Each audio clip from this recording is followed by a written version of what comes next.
আসসালামু আলাইকুম প্রিয় ভিউয়ার্স, আপনাদেরকে নিয়ে চলে এসেছি আজকে ফুরফুরা দরবার শরীফের ঐতিহাসিক ইসালে সওয়াবে। এখন আপনারা দেখছেন পীরজাদা সানাউল্লাহ সিদ্দিকীকে কিভাবে ঘেরে ঘেরে নিয়ে যাচ্ছে খাদেমরা।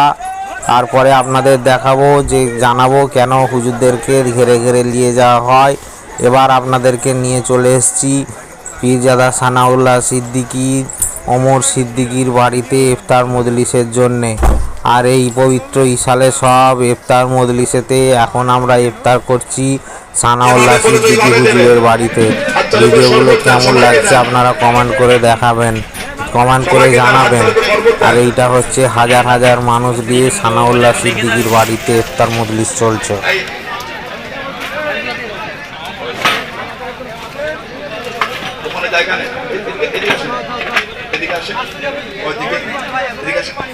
কোন দিকে মেহমানদের বসাবে, কোন দিকে? চলো ওইদিকে, দিকে বসবে। আরো চট, ওখানে চটটা, আর কিন্তু চটের ব্যবস্থা করতে হবে, কিন্তু চটের ব্যবস্থা করে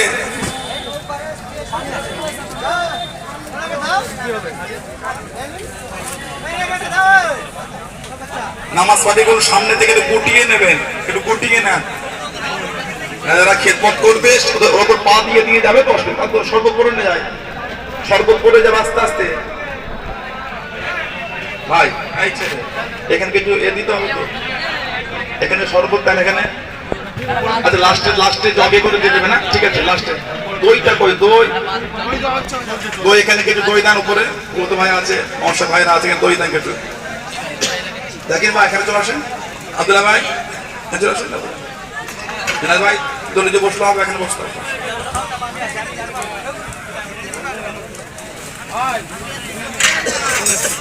দই এখানে দই কিছু ওই ডাকাতি করবে, তখনকার লোক তো ওই ঘোড়ার পিঠে উটের পিঠে করে ব্যবসা করতে, টাকা পয়সা কাছে করে নিয়েছে, কথা বুঝলেন না? এই যে লোক এসে ব্যবসার জন্য এক জায়গায় আশ্রয় নিয়েছে, আবার সফর শুরু হবে। কেতাব এসেছে উনি রাত্রিরে পাঁচির টিঙ্গে ঢুকেছেন, ডাকাতি হবে, মাল লুট করবে, সব ঘুমাচ্ছে। একজন হাফেজ নিতে গেছে, হাফেজ স্যার কোরআন শরীফের তেলাওয়াত, কোরআন শরীফের সূরা হাদিদ ইফতারি দেওয়া শুরু করে দেন, কোরআন শরীফের সূরা হাদিদ তেলাওয়াত করছে। উনি যখন ঢুকছেন সূরা হাদিদের 16 নম্বর আয়াত তেলাওয়াত করছে। আলাম ইয়ানিল্লাযীনা আমানু আন তাখশা কুলুবুহুম লিযিকরিল্লাহ, আলাম ইয়ানিল্লাযীনা আমানু আন তাখশা কুলুবুহুম লিযিকরিল্লাহ। এই আয়াতটা শোনার সঙ্গে সঙ্গে উনি দাঁড়িয়ে গেলেন।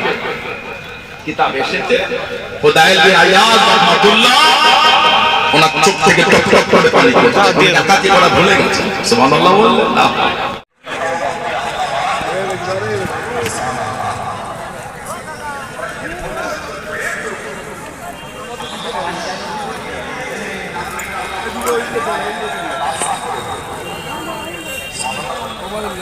এই রাস্তায় এসে